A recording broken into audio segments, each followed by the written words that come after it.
Hola amigos, hola amigas, estamos ante una nueva edición de Conversaciones Americanas. Hoy nuestro programa lo vamos a hacer en inglés porque nos acompaña el candidato al Senado en la Florida. Actualmente él está en la campaña por la candidatura, es un precandidato dentro del Partido Demócrata al Fox, por lo cual a partir de ahora voy a hablar en inglés. Welcome to everybody to the program American Conversations or Conversaciones Americanas, as we call it in Spanish. Today we have the pleasure of welcoming to our program Al Fox. Al Fox is a candidate. He's in the process of the primaries. He's a pre-candidate for the Senate or the Federal Senate from Florida. Let me introduce Al Fox, and then we will begin a conversation about which are his ideas about Florida, about the world at large, because he is someone that had a very diverse life with discussing issues, multiple issues about South Africa, about the United States, about the policy towards Cuba. So I'm going to introduce you, Al, and then we will have a very fluid conversation. Feel free to interrupt me whenever you find that it's necessary, but it's a pleasure to have you here. This is something that is an invitation to people to explore and look at Mr. Fox's website, the Alliance for Responsible Cuba Policy, and his own campaign is also in the process of presenting his different position about the most important problems that the 2022 campaign for the Senate in Florida is bringing to the table. So who is Mr. Fox? Albert A. Fox Jr. Is a graduate of the University of Maryland, and he is the president and founder of the Alliance for Responsible Cuba Policy Foundation. I must say that I know about Fox because of this.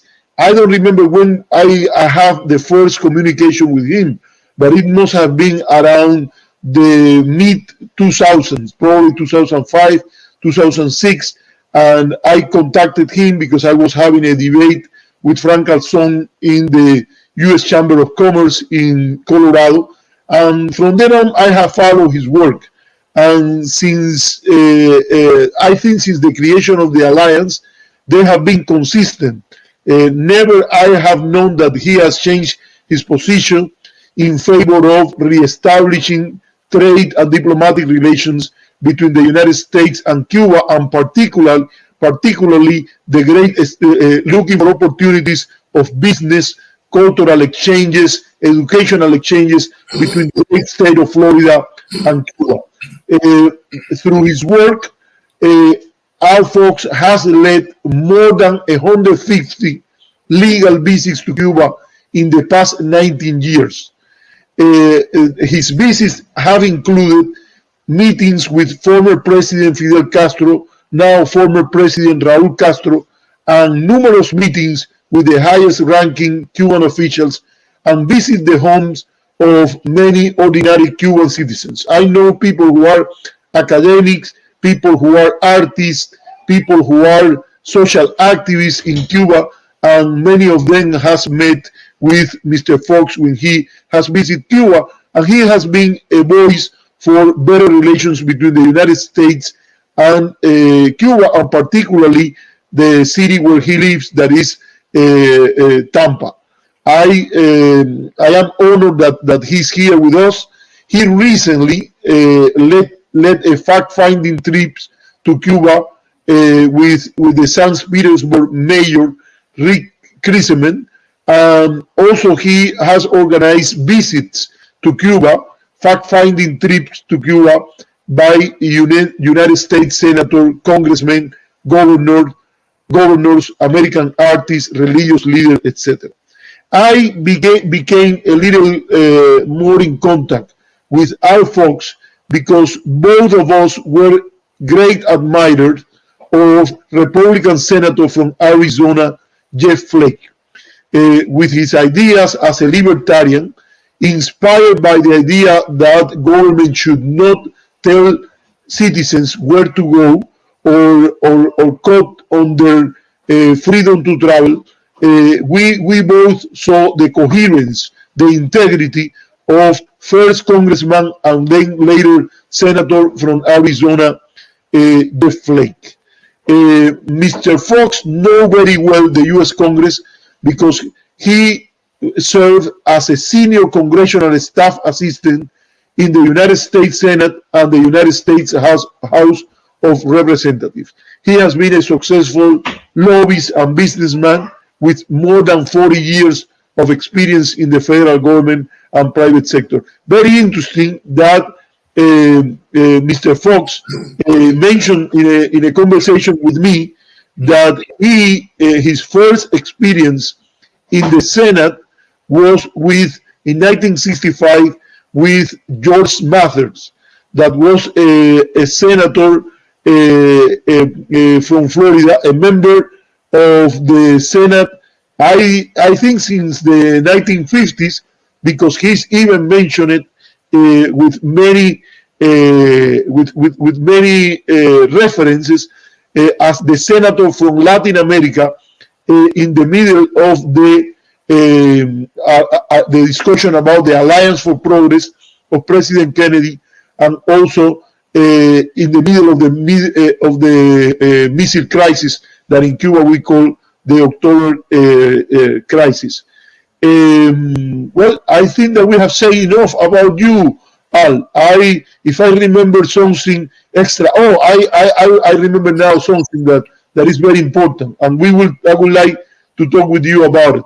Is that he is a former United States Commissioner on the Martin Luther King Jr. Federal Holiday Commission, and also that he was very active in the promotion of the process of national reconciliation and the launching of the idea of the Rainbow Nation between Frederick de Klerk and Nelson Mandela, that eventually led to the process of reform for the new South Africa. So I think I have said enough.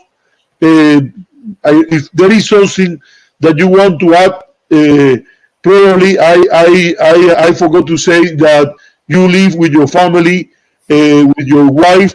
Now I in Tampa, and that well, you are a certified public. No, that your wife Anne is a certified public accountant.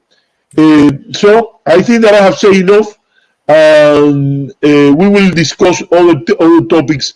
If I remember, I say it. But you have, as I have said, a very long bio that show why you are taking this challenge of running for the U.S. Senate.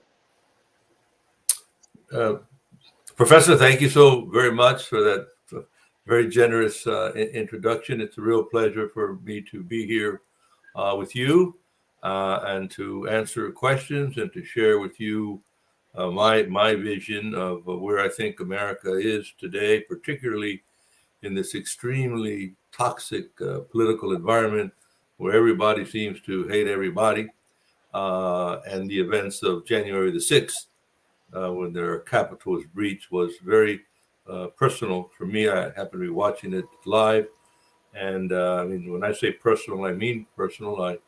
I used to work right there in the Senate chamber, but in addition to that, as many people know, the next day, a Capitol policeman committed suicide, and I knew that young man since he was 10 years old. So it was a personal, I knew his family, and it was very disturbing. And one of the final hurdles that made me decide to run for the Democratic nomination for the Senate seat. And I know it's an uphill battle. There are 8 Democrats running, but where I am in my career, I don't owe anything to anyone.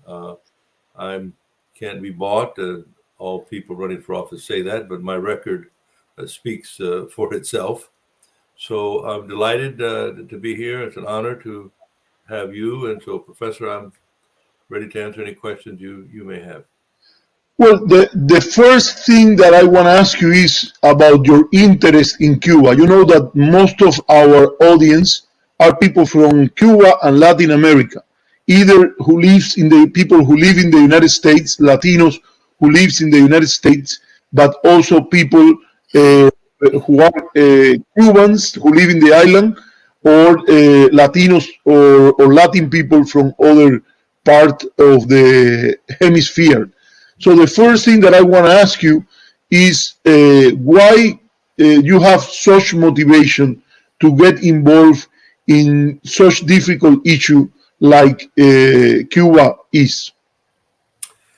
Thank you, Professor. I can tell you, I grew up in Tampa, but my career was 40 years in Washington, D.C. But my mother was born in Cuba. My mother left Cuba when she was only 4 or 5 years old. She came here like in 1920. And I'm embarrassed to admit that up till 1998, I didn't know anything about United States-Cuba relations. I mean, I'm embarrassed I should have. I speak poquito español porque soy parte cubano in that regard. And so I appreciate for you doing this in English because I get nervous when I have to articulate things in Spanish. But what happened was in around 1990, I wanted to visit the country that my mother was born, a very American idea. And I was in Washington working there, and I thought to myself, well, how does somebody go to Cuba? I guess I have to have a passport and etc. And so I contacted the State Department, and they just told me, no, you cannot go to Cuba. And I said, well, why not? Oh, Fidel Castro, human rights violations, political prisoners. I said, I'm not going to go see Fidel Castro. I just want to go see if I can find the house where my mother was born. Well, you can't do that.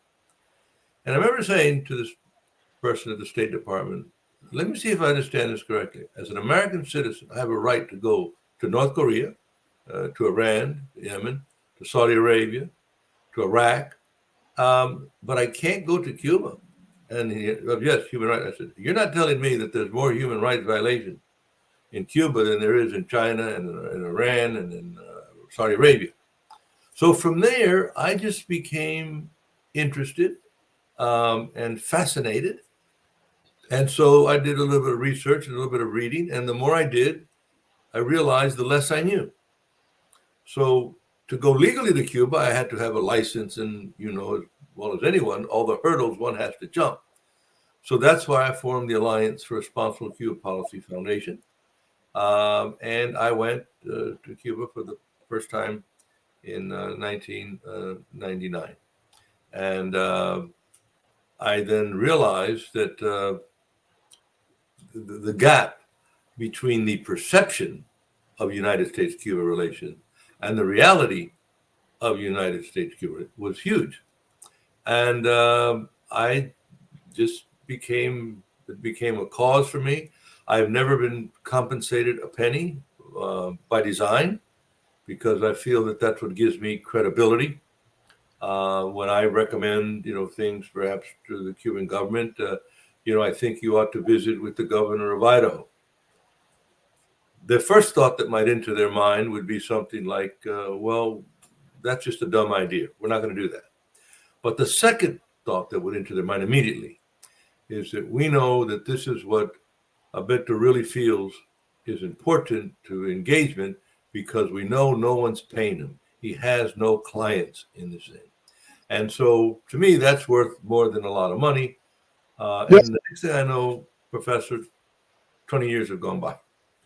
Let me ask you something, because you are introducing new topics. I know that this visit to Cuba by the governor of Idaho was quite important, because it happened in the middle of the Bush administration, if I am not wrong. And it's a state that is so far from Cuba, but the governor, I don't remember now that name. It was like Otis or something like that, no? Butch Otter. well, Bud Otter, and he was very clear when he defended the idea of a relation with Cuba based on the national interest of the United States and the interest of the potato farmers from Ohio and other people. And he basically said, I am very conservative, but I don't have anything to do with this attempt to hijack the policy of the United States towards Cuba by a group of people who simply wants to have their own policy imposed on the rest of us. But I am more interested now that we talk a little about your personality, your character, and how it is formed. And honestly, when I read your bio, it was quite interesting to me, Al, that you began your sharpening your teeth in politics under in the office of Senator George Mather. For a scholar or a professor who teach U.S.-Cuba relations, George Mathers is someone that we cannot avoid. He was a progressive in certain areas, such as he was even a friend of President Harry Truman, and talk about the 4-point that talk about the help from the United States to the countries of Latin America when the United States was putting the emphasis on the Marshall Plan in Europe.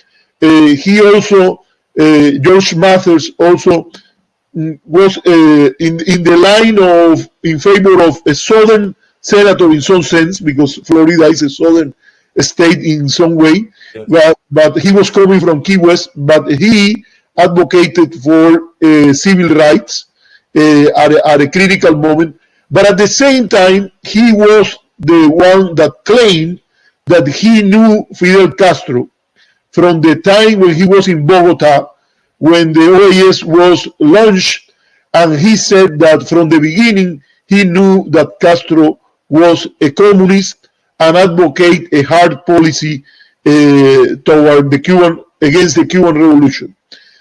I must say that I believe that although I consider him a very well-connected politician, someone that was a good friend of both President Kennedy and the person who some people claim introduced Bebé Rebozo to Richard Nixon, was well connected without any doubt. But I want to know, how was your beginning of political life in the office of Senator Mathers, and what kind of connection you have with his ideas and the way he looked at issues in Latin America? Well, I'm embarrassed again to say that when I went to work there in Washington in 1965, I was 20 years old, and I did not come from a political family. My mother worked in the cigar factories here in Tampa. My father was a laborer, a towel setter, a blue-collar worker. And it was just, I'm a very fortunate person, Professor. Just, it was blind luck. Somebody knew somebody that knew somebody that knew somebody else. And the next thing I know, I'm working in this senator's office at the most lowest level imaginable. You know, I would go get lunch for the secretaries. I'd go pick up the senator at the airport. And again, as I said, at that time, learning the history of Senator Mathers, you're absolutely right. He was one of the strong advocates of issues, both good and bad, in Latin America, and participated in the 1965 civil rights filibuster.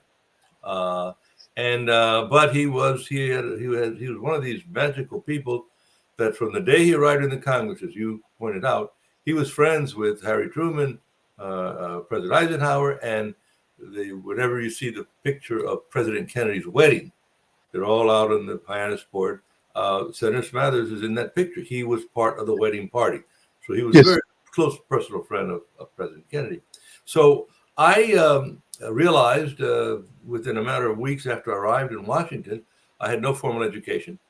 And I decided I've got to get an education, because everywhere I went, people would say, well, are you going to George Washington Law School? Where did you get your undergraduate degree from? And I would have to say, no, never, not even in school. So, as I said, I realized the massive opportunities that were there in Washington for me. So I worked, and then after a year and a half or so there, Senator Smathers announced his retirement. And the position that I had was solely political. And I wanted to stay and work, and I had made some contacts and other things. And I will always be grateful. Senator Smathers went to speak to the Majority Leader, Mike Mansfield, on my behalf. And so I got an entry-level position there. And then the next thing I know, 40 years went by, and I had a very distinguished career working in the Senate and the House and in the private sector. And now I learned more about Senator Smathers after he left the Senate than when he was there, and so I don't know what his relationship was with Fidel Castro, and the fact that he claimed that he was a communist and he knew all along before everybody else knew. I think a lot of people say that today. My own opinion, which is maybe not better or worse, I believe that what drove Fidel Castro into the arms of the Soviet Union was that he was getting nowhere in his conversations with the United States. We were treating him just pretty much, but again, I wasn't in those rooms, but I believe that the United States told Fidel Castro, you can go do whatever you want, land reform, we don't care about that stuff, except you're going to do what we tell you to do on this, that, and the other thing. And Fidel said, there's a new sheriff in town where you're not going to do things. I'm not Batista. We're going to do things differently. 70% of all the land in Cuba was owned by foreigners. The two oil companies, the telephone company, the electric was controlled by the United States. And from there, we came up with the policy that we have today, which is squeeze the Cuban government. They'll cry uncle, and then they'll do what we want them to do. So while we were squeezing him, the Soviet Union was besando for every way possible. And so when the crunch really came, that it was the United States that closed down the two oil refineries, Texaco in Santiago de Cuba and the Oleso facility in Havana. We shut it down to make the people suffer. That was one of the last straws. And so Fidel called his newfound friend, Nikita Khrushchev, and he said, can you send me some oil?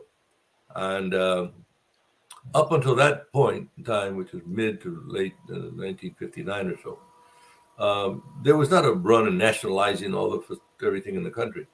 When the United States found out that Russia was sending oil tankers to Cuba that needed to be refined in the two facilities, the United States shut the plant down. And that Fidel Castro said, well, you can shut whatever you want.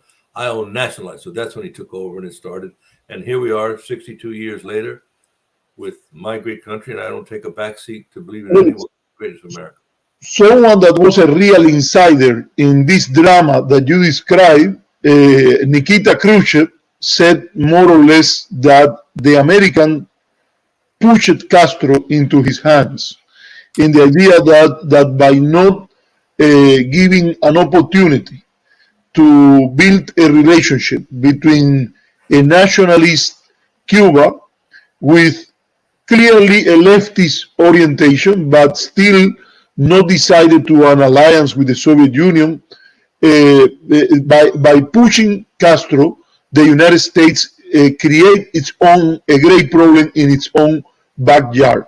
And I think that there is a lot of evidence of that. It's true that Castro claimed that he was a Marxist in the 1950s, but that doesn't mean that even a Marxist will follow a policy of alliance with a country so far away, creating a conflict with the United States that has been quite costly for the Cuban people and for his government. It cost him a lot.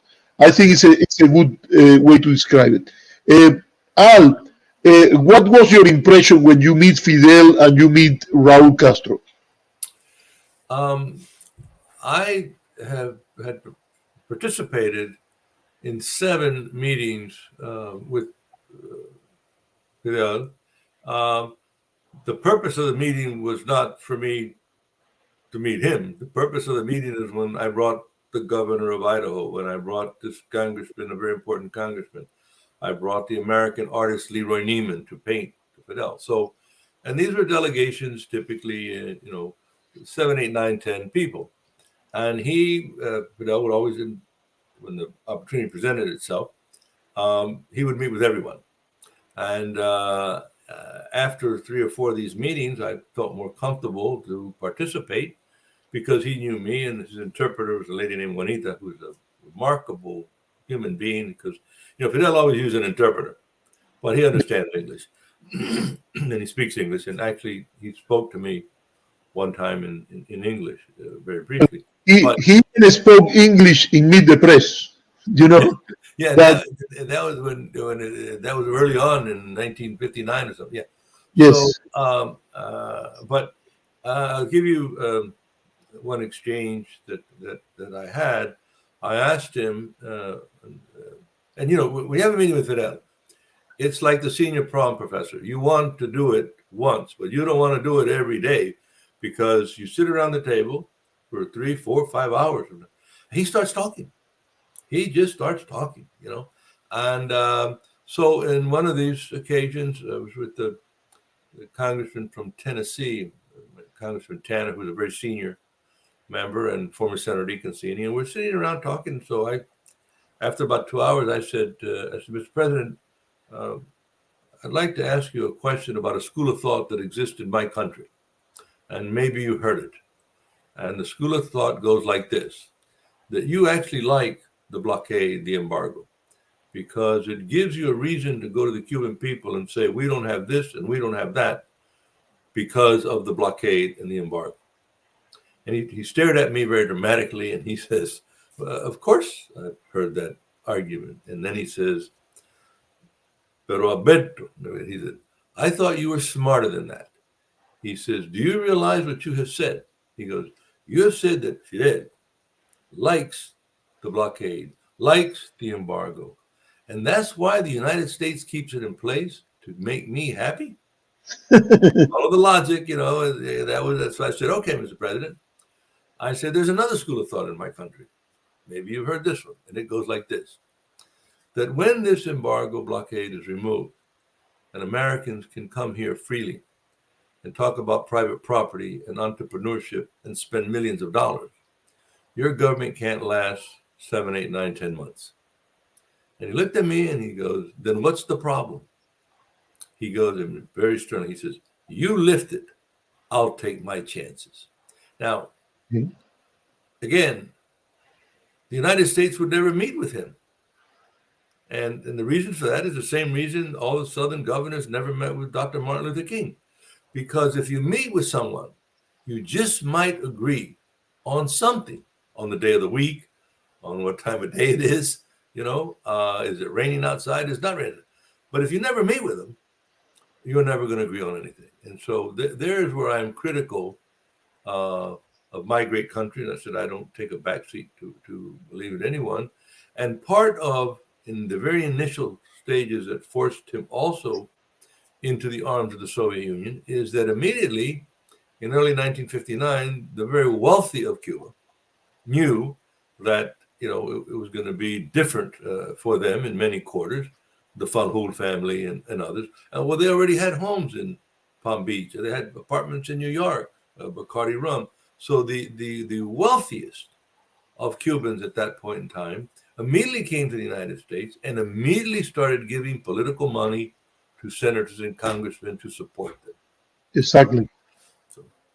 So, and it's in some sense a corruption of the political process when they sometimes even as Bacardi, that is not even an American company, plays such a big role giving money to groups that lobby and do things in order to keep the embargo in place, based on their property claims, etc. But I hear you, and I think that you are right in the way you are looking at this issue. By the way, when you were saying this, that when you meet people, you realize that there are areas in which you can work together, or that you can share a point of view. I remember that if you read the notes of Vice President Nixon at the time after his meeting with Fidel, he said that there are several things that Fidel Castro said to him that he could not disagree, like the issue of selling more weapons to Latin American countries, and Nixon said that he agreed with Fidel that it was better to give the money for other purpose, not for weapons. Absolutely. Yeah, it's a very good. You presented in a quite good way. You know, I hate to ask you this question, but when I have mentioned some people that you are running and you are a candidate that oppose the embargo / blockade, and that you think about building a new relation with Cuba, I always mention that you were very important on moving the idea of the Trade Sanction Reforms Act of 2000 that was sponsored by Congressman George Nethercutt from Washington State, and also from, if I am not wrong, I think it was John Ashcroft, or former Secretary of the Navy at that time, Senator John Warner. Yes. But it's when I said that, I said, what do you mean that Al Fox is controversial? When some people tell me that you are controversial, I say he had experience about Cuba. I know by people that used to work with Senator Flake, that they told me that you were involved in this political action in favor of the Trade Sanctions Reform Act of 2000 that was so important for, let's say, for something good, that was the authorization for selling food to Cuba. I'm not sure that the issue of medicines was so good in the way it was framed, but I don't like that the legislation make a law of the United States the travel prohibition to Cuba. But some people say that. They say that you are controversial. What is controversial about you? It's funny. I'm pretty direct. I'm sorry if it's I appreciate the question, and I have to admit that it has hurt me in certain quarters with people that do not know me.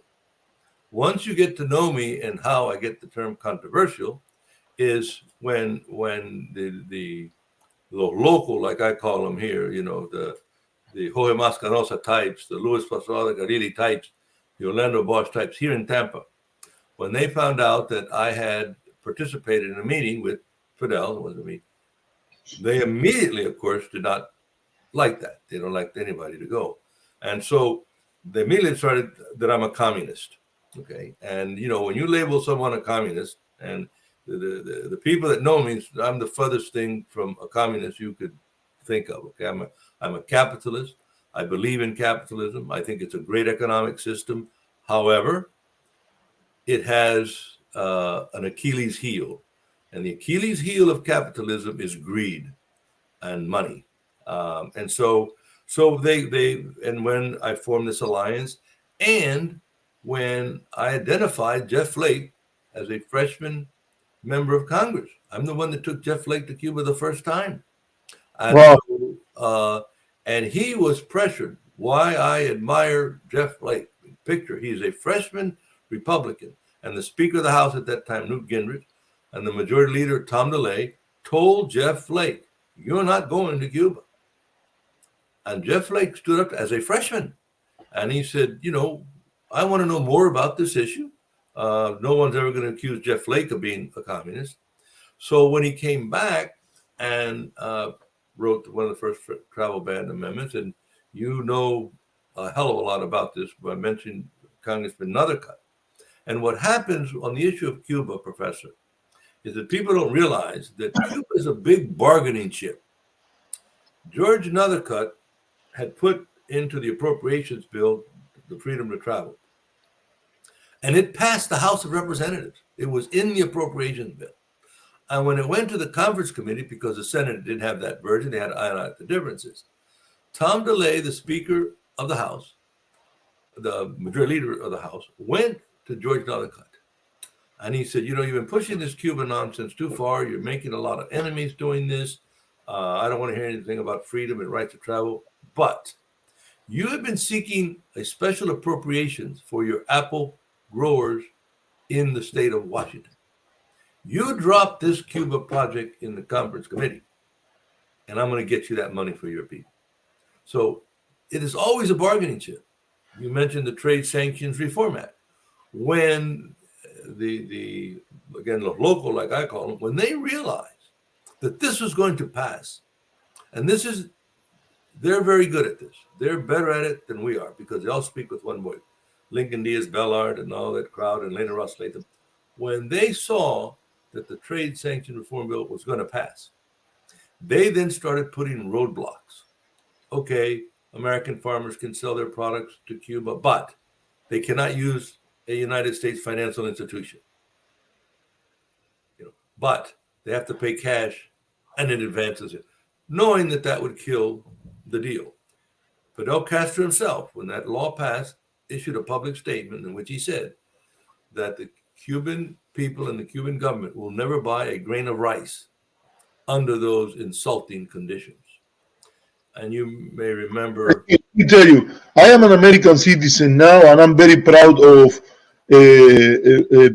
this country that is my country of adoption. Right. But I think that the conditions were quite onerous and difficult to follow for any Cuban who respect the sovereignty of the country, particularly on the issue of medicines that require a kind of in situ inspection about where the medicines go. If I pay you, they call themselves capitalists, but they are not in reality capitalists. They use a lot of government intervention. I'm telling you, if Barry Goldwater go to in a class that he will be teaching about libertarianism, I think that Barry Goldwater will kick all of them out of the classroom. Yeah. Because they use a lot of the government intervention to tell people where to travel, where not to travel, if they can use loans or not. If banks want to loan money to Cuba to buy rice in America, it's up to the banks to have the responsibility. This is very important on the idea of libertarianism. Sure. Individual liberties come with individual responsibilities. But there is a kind of nanny state that they try to use to make difficult any type of relation with Cuba. I will, you call them locals. I think that what they are clever, very clever on manipulating. They are not crazy. They are clever on manipulating the political process. And in my view, let me tell you, when we see the deterioration of democracy that President Biden was talking last week, I think big problem is how some minorities hijack the political process and create double standards for everything. If people should not be paying, according to the Republicans, if people should not pay taxes, this is a question to Rubio, for instance, if people should not pay taxes for Obamacare, why should people pay taxes for going after people like you and me that goes to Cuba based on our own decision?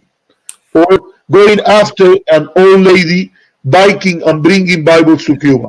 I think that doesn't make any sense. It's immoral, and you hit on something I've been saying now in the campaign, that we have socialism for the rich and the corporation of America, and capitalism for the poor. Yep. Okay? And all the points you made are very well taken. One thing, and I agree that when I say locals, I know what, and I agree with your point, because I give Jorge Mascanosa.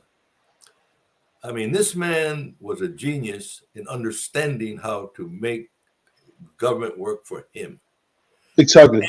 And they all speak with one voice. Our side of the fence, we do not speak with one voice. We all do our own little things. And that angers me so much, okay?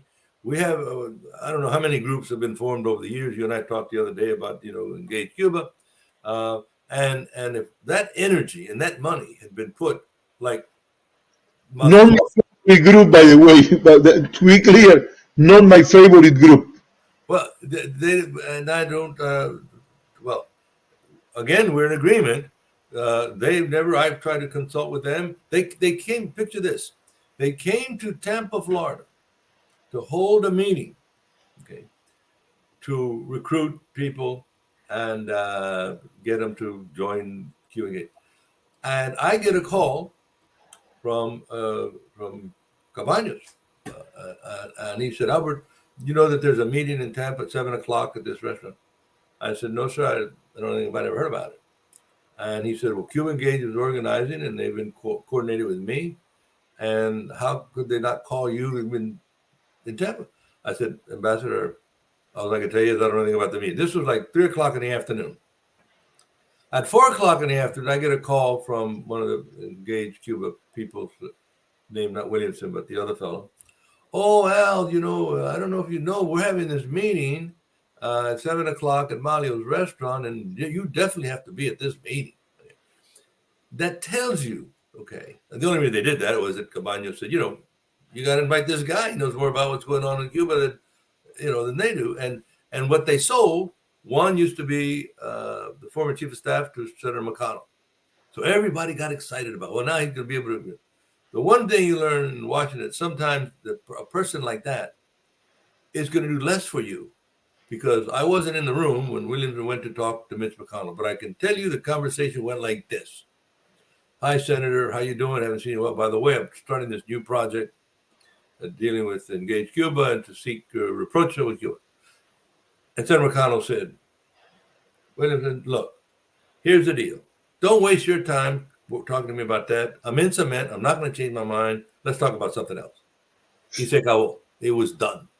Okay. Sometimes a complete stranger has a better, and I try to get people to, the only way to get pressure on Mitch McConnell on this is through Kentucky. Okay. Not through somebody in Washington. It's through Kentucky. Reach to his major supporters and get them involved. Okay. But we're all over the place, and that's what I fight that all the time. And we've had so many groups come and go, and it's sad. I mean, I think back to our point about the United States. I think it is immoral that this great country has a policy of make the people suffer, and they will rise up and overthrow the government. Exactly. That is immoral. And when I said the trade sanctions bill was going to pass, they put all these conditions in it. And it was Wayne Smith, who I'm sure you know well. I remember Smith and I pleading with Alan Port, a man named Pedro Alvarez, say, buy something under these onerous conditions that might get the nose under the camel's tent and start it. We all agreed that it was wrong. And Cuba bought millions of dollars, and in the last days of the Bush administration, Condoleezza Rice, because remember, the Cuban government had to send the money to Europe to buy some Farmer Brown's wheat in Kansas, and then the bank in Europe would call Farmer Brown in Kansas and say, "I got your money," and the transaction would start. After the Cuban government realized it, and they paid a little bit more for the product, but they got it on time and a better quality. They realized the Joey Mascarosa types, Lincoln Diaz Bellart type, they realized, damn, this is working. This is just going to. So they got, Condoleezza Rice went to the banks in Europe and said, the money that you're getting, those dollars, that's drug money that Fidel Castro was involved in a deal with the drug cartels, which is a complete lie, in my opinion. And so you need to be careful that they're not using you to launder this money. So then they said, then they redefined what cash in advance meant. Cash in advance meant that when the product was already in Cuba, unloaded from the dock, then the cash in advance meant that Farmer Brown would get all of his money before the product started heading toward Cuba. And then the United States, of course, are going to seize the product. So to me, that's all immoral. But the problem is that it's all kind of inside baseball, very technical stuff, and a typical Floridian. They don't see that. And you talk about medicine. I think it's immoral that we actually turned a ship around that had syringes on it going to Cuba because they found out that a certain percent of some company, 10%, was owned by somebody in Massachusetts. That's the way it works. Al, I noticed that you support President Biden in many areas, but what explanation do you have for his policy of out-trumping Trump in terms of his relations with Cuba? That is one of the great disappointments, not for me, but for many, many people. He has around him his chief of staff line. This man is obsessed with the Cuban American vote. This man was also the chief of staff to Al Gore in 2000, okay, and convinced Al Gore to pick Joe Lieberman as a running mate instead of Bob Graham of Florida. And why is that relevant? That Khan believes that the reason that Al Gore lost that race was because of Elian Gonzalez and Janet Reno. Okay. No. So he's been upset. Now he's the chief of staff. So you have him and a couple other people that made a deal with Senator Menendez. We will not do anything. We won't touch this issue in any way, shape, or form. Okay. Without consulting you. I'm going to listen to you. And what do you think we should be doing? When Barack Obama did what he did, and hopefully someday the real story will come out, and this was one of Barack Obama, he was a genius. He never consulted Bob Menendez on all these new things he was going to do. Never. Never when the Cinco were released. I mean, only 2 or 3. I don't think Hillary Clinton and these people knew about it, okay? And because he knew that in his first term, every time he came up with an idea that he went to Bob Menendez or others, the Democrats, they would kill it. They would just flat kill it, and not unsimilar like the Israelis and the Palestinians. I mean, you wasted your time to come up with something, to sit down with some Palestinians, okay, because they're gonna, but no, they don't care what it is, they're gonna kill the deal. Okay, so there's so much of that, and there is no question that Biden made a commitment to Senator Menendez. And the irony is that Senator Menendez and Marco Rubio, I think they got more influence with President Biden than they did with Donald Trump on the issue of Cuba. And I mean, President Biden, and in December the 3rd, I started telling everybody because I smelled it, because, I worked there for 40 years. I know the swamp very, very well, okay? And in December the 3rd, everybody was ecstatic that Joe Biden was going to be sworn in as president in January. And I told them then, and I took out a full-page ad in a local paper here, in a Spanish-speaking paper, that we have to get involved immediately in the transition team. Immediately. Because don't expect Joe Biden to turn us back to Barack Obama. And everybody told me I was wrong and crazy. And this is what I wrote in the article. I know that Joe Biden is going to be very busy on January the 20th because that's Inauguration Day. So I'm going to give him a pass. But on January the 21st at 9 o'clock in the morning, after he has his breakfast, all he has to do is get a pen and a piece of paper and write these words down.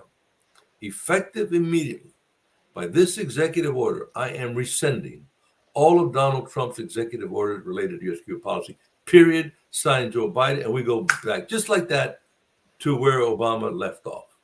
So it begs the question, why doesn't he do it? So look at all this time now we're told, well, they're studying it, they're revamping it. The Cuban government doesn't protect the American diplomats there. And nonsense. Less than a minute, he can take us back. But he's not going to do it because he made this commitment.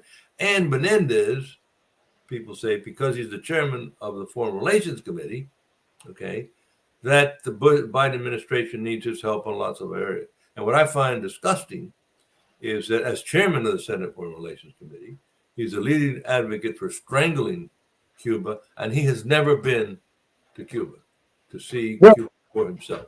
Never. Okay. That's correct. Uh, I want to ask you, because honestly, you have a political projection, a discussion on the topic of Cuba that I don't see how you can count on, let me tell you, one single vote of the pro-embargo crowd in South Florida. Right. They are really tough on this position. I think that they have never cared for the national interest of the United States, for American values. They have done a tremendous harm to the prestige of this country all over the world, beginning by the United Nations. And even if you watch what Jill Biden said about how the two countries could exchange ideas about education and things like that, it is clear that if some people have behaved anti-American, are these pro-embargo or pro-sanctions or pro-comprehensive sanction crowd. I don't know how you can count on the vote of any of them, to be clear.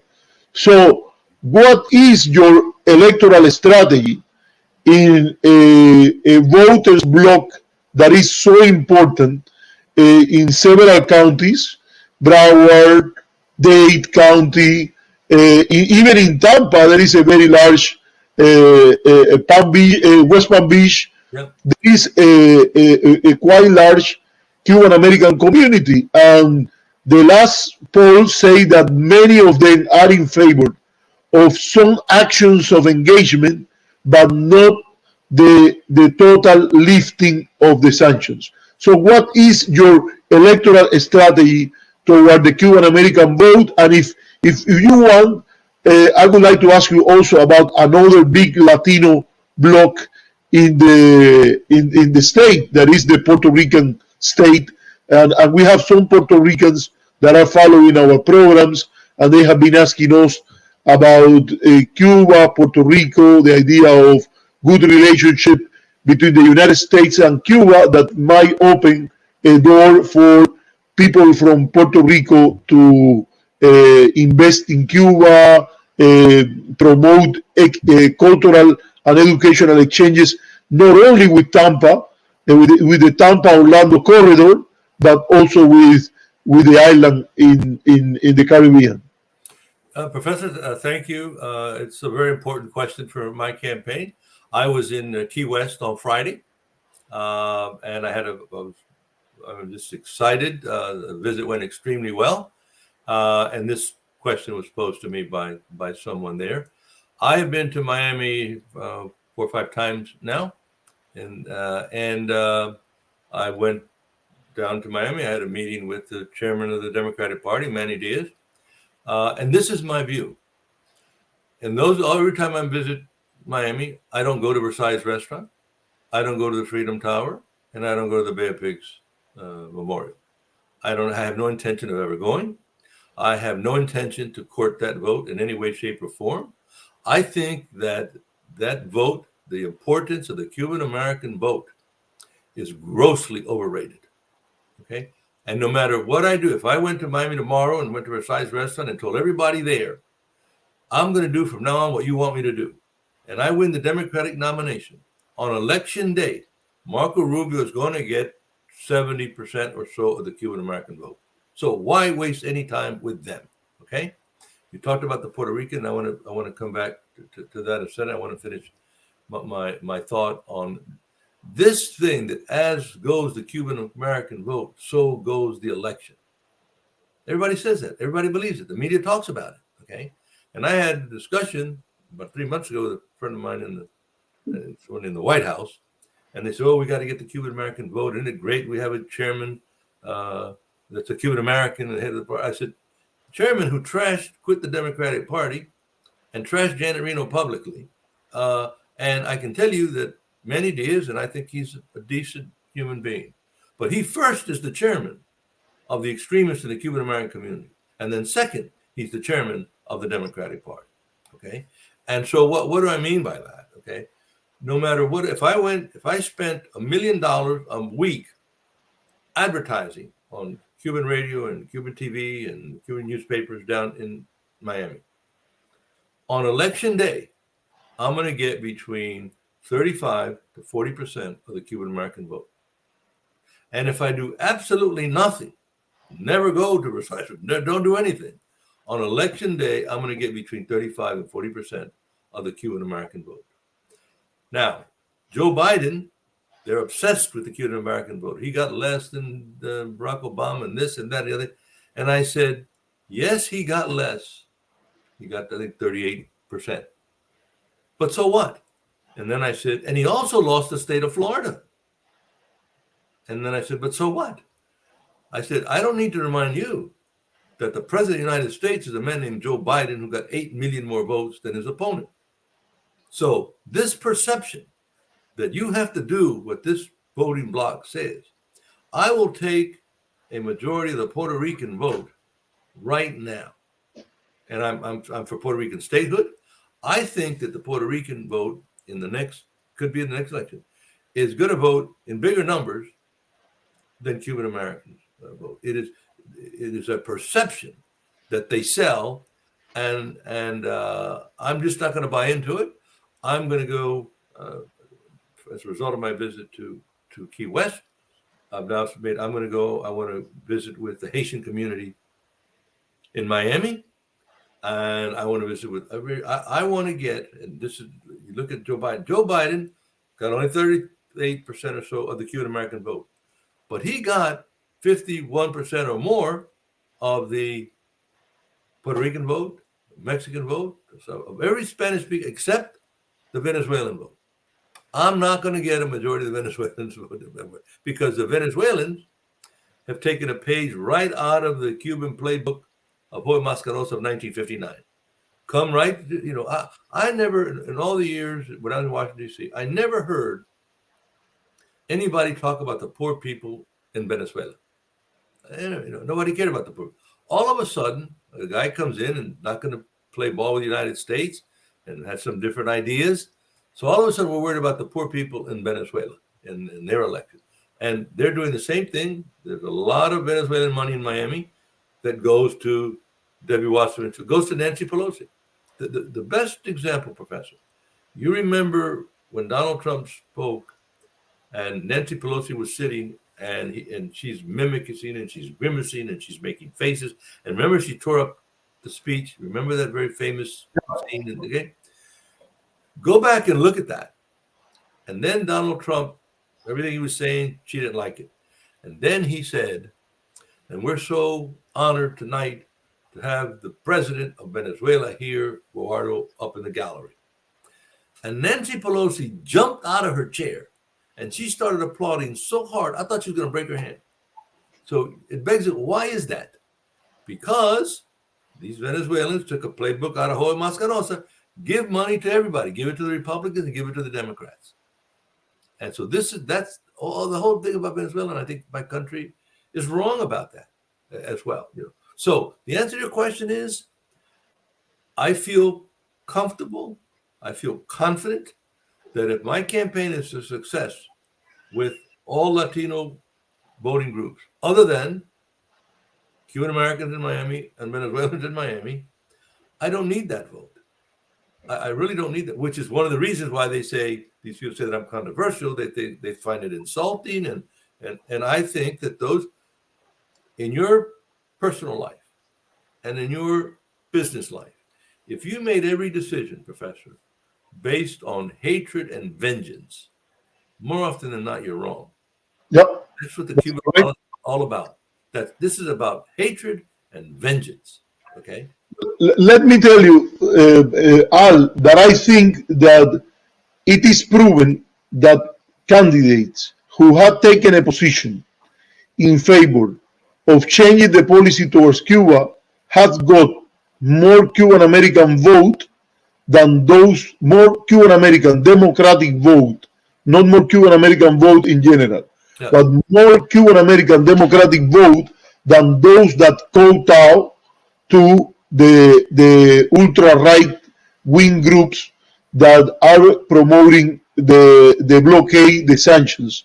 I don't think that you can, I agree with you that you cannot persuade them to give you one vote, but you can show the leadership and integrity as an American from Florida that say very clearly, I am grateful for what this country has done for many of us. Mm-hmm. And that's why I'm not going to put a dagger in the back of America pursuing a bad policy toward Cuba that is damaging our relations with Latin America and with other parts of the world. There are many of us, Cuban Americans, that we believe in a responsible Cuba policy. And what we don't like is this flip-flopping and pandering to the bad side that I personally, I don't like to use this word because those were the words that Senator McCarthy used in the 1950s, anti-American. But in this case, those people are following anti-American policies, and they have been very ungrateful to this great country of ours when they has pursued a policy that they know very well that is beneficial for them, but is harmful to the country. And let's not be here, let's not fool ourselves. Those people are doing that not even because of what happened 50 years ago. They are doing, or 60 years ago. They are doing that, and pay attention to what they always do, because they want to have certain advantages ahead of other business groups in America or the rest of the world if Cuba do a transition to a market economy. They know that they cannot compete with the great hotels groups, business group from Georgia or from New York or other American hotels chains, because they are very small in competition to those other groups. They know that they cannot even compete with the Spanish chains on that. So what do they want to do? To take control of political power to favor themselves, and in some sense adopt the type of corrupt practices that they have used at times in Dade County. So I think that you have an opportunity that is even better to what you said. I'm not charging you for this advice to your campaign, but I say you are in the right track.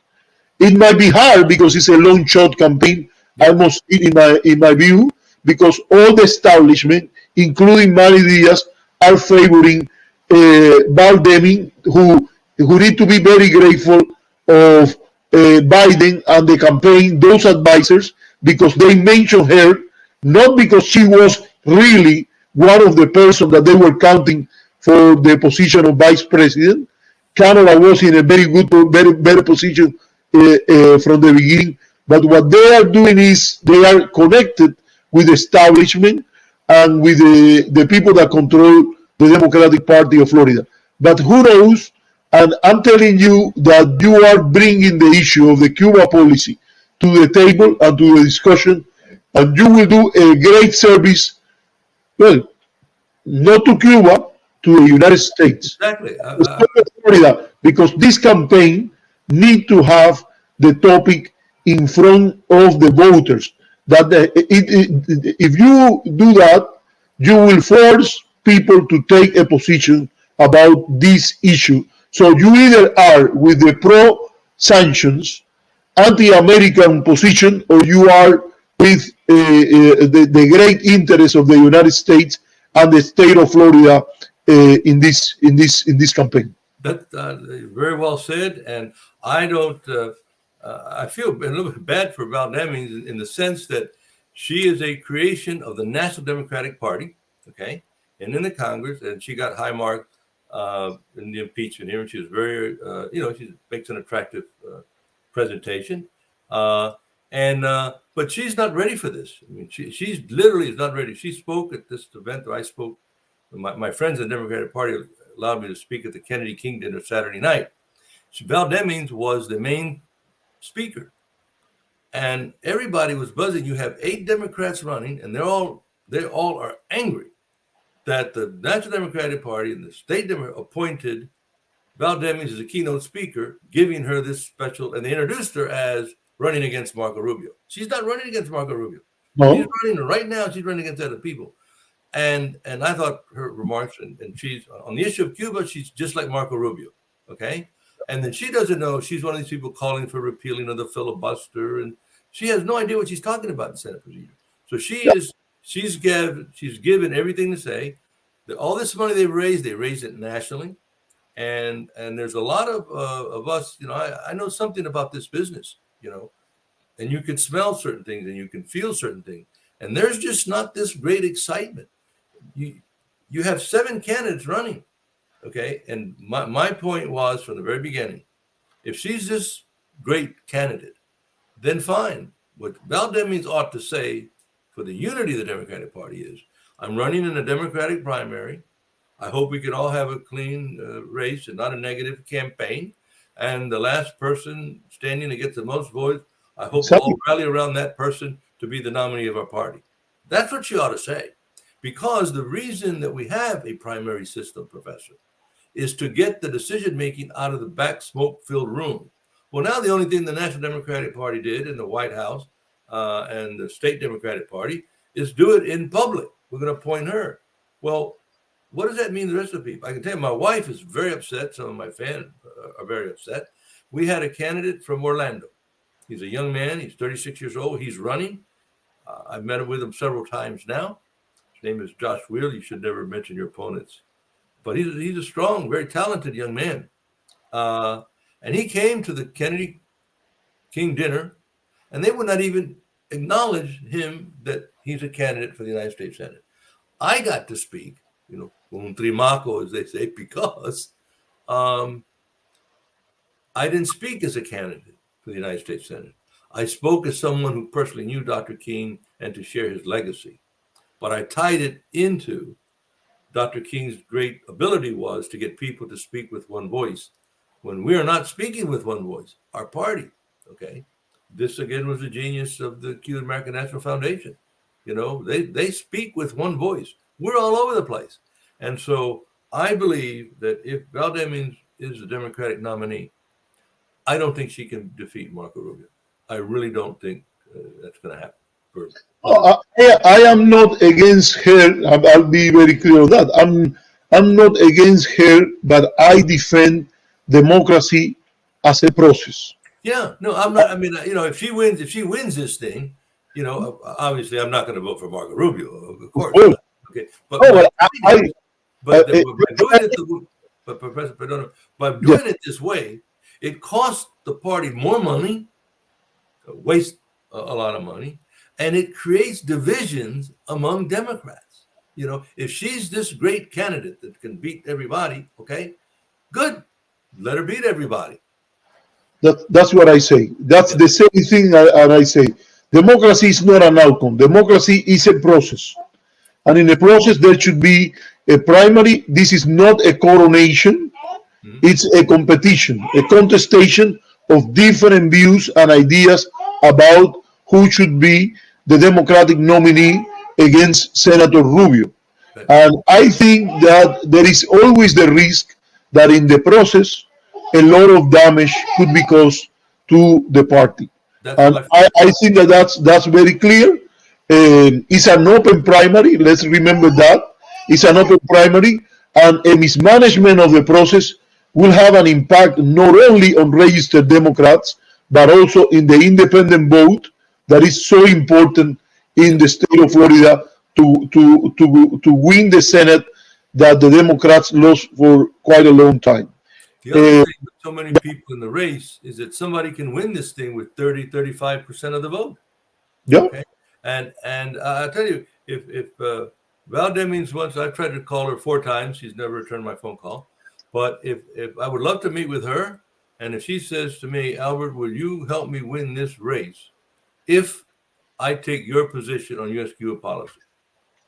I'll drop out tomorrow and campaign with more vigor than I'm doing it for myself for her, okay?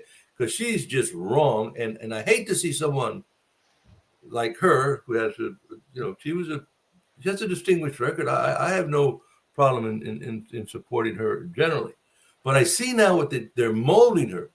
her speech the other night was obviously written by the White House or somebody else. It's not, she's not being herself. Okay. And she's taking a lot of these positions that she either doesn't understand them or didn't agree with them, but she's got to take them now because she was convinced. I was told that she did not want to do this. And that's when you don't have the fire in your belly for these kinds of races, that's usually a bad sign. So they had to talk her into it by telling her, you won't have to raise any money because everybody hates raising money. We'll raise all the money for you. Okay. Well, that didn't impress me. Where's is our friend Carlos Lazo? No, he's not. He's not coming. He's not coming today. But he has been very critical of the Democratic establishment on the idea that they have missed a lot of the opportunities for being a voice, not an echo of what the Republicans are doing in the policy towards Cuba. And I think, let me tell you, there are a lot of people disappointed on the 38% or a little more that Biden got. There will be a lot of people that will sit at home and they will know if they are people motivated by the Cuba issue. That's not my case because I think that there are many reasons why I don't like a party that is more and more the party of Donald Trump, although I agree with some of the things that Mr. Trump did, for instance, in relation to North Korea, the idea of going and trying to talk with in his own way. I don't like the way he did it, but in his own way, the idea of going there.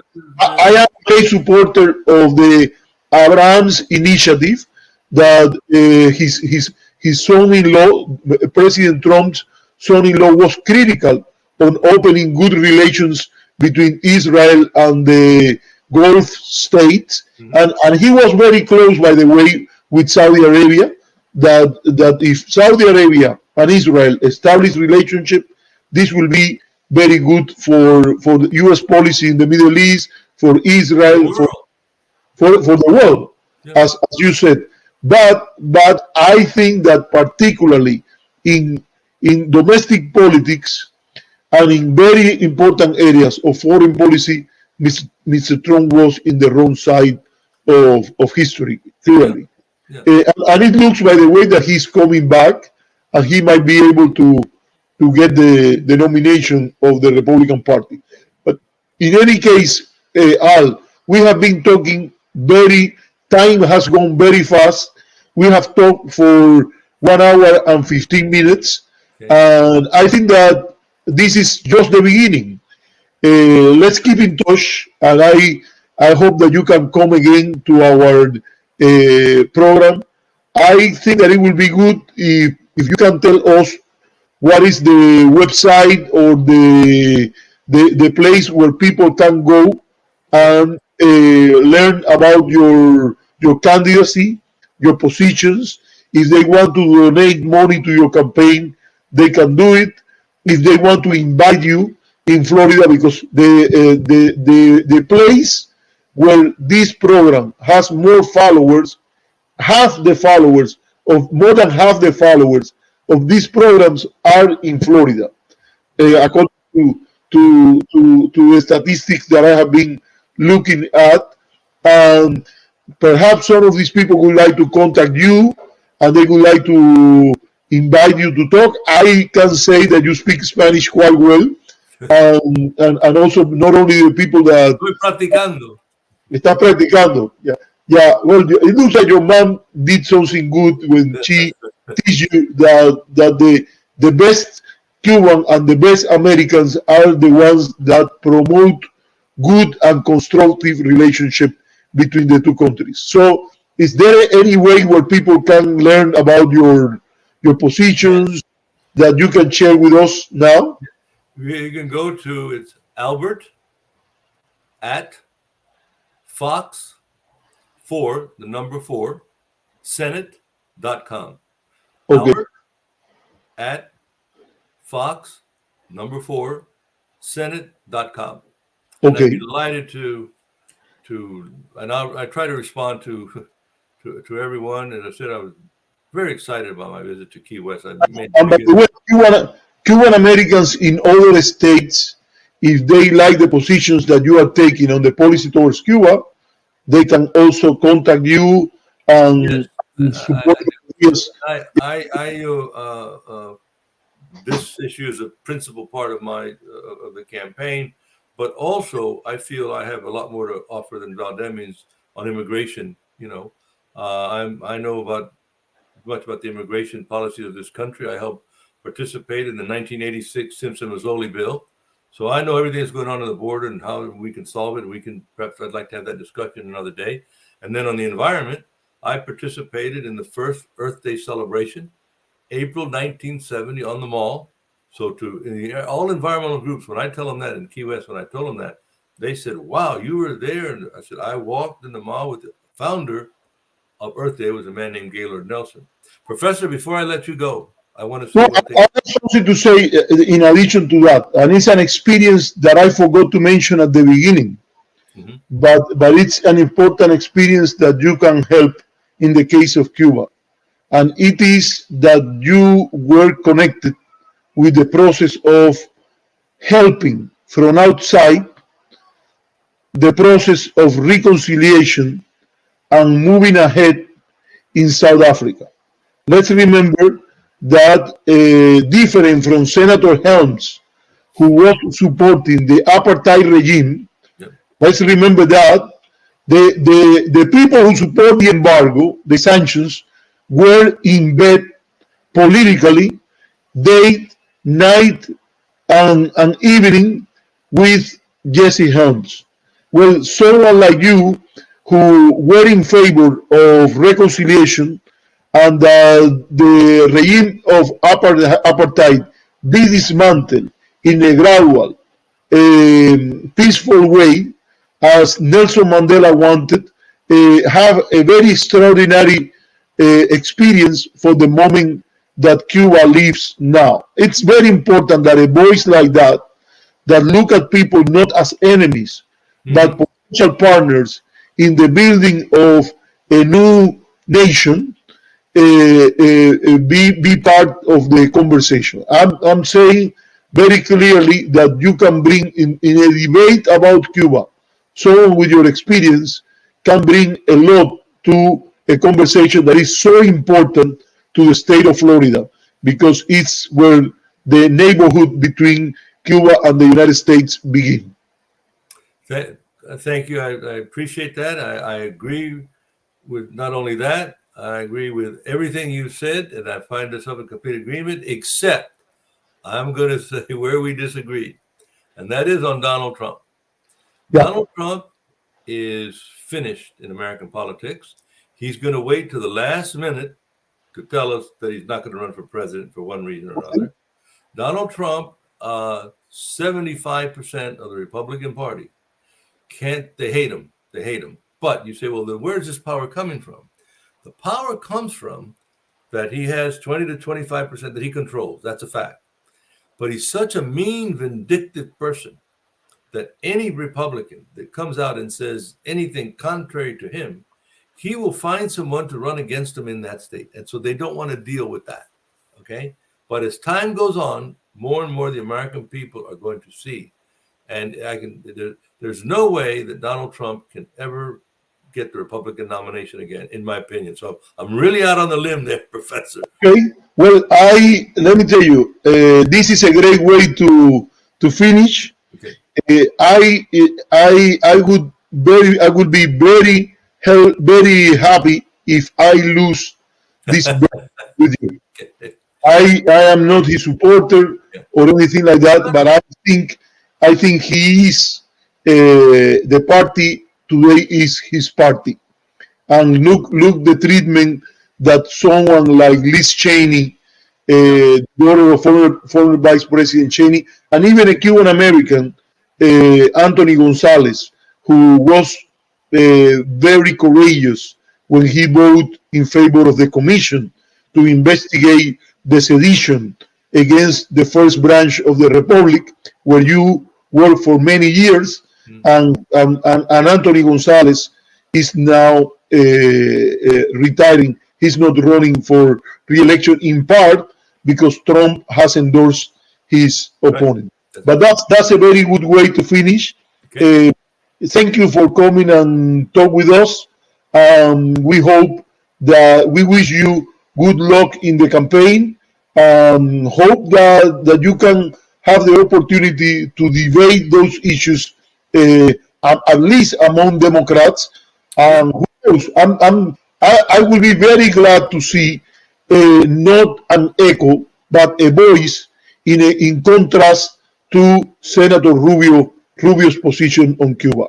I hope that it happened with whoever is the Democratic candidate, that they don't act like a simple echo, but they are a voice for progressive, for a liberal position, for an idea that is pro-American, to say the least, on the issue of the policy towards Cuba. So let's say goodbye, and we keep in touch. Un abrazo. Gracias. Un abrazo. Hasta luego. Bye bye.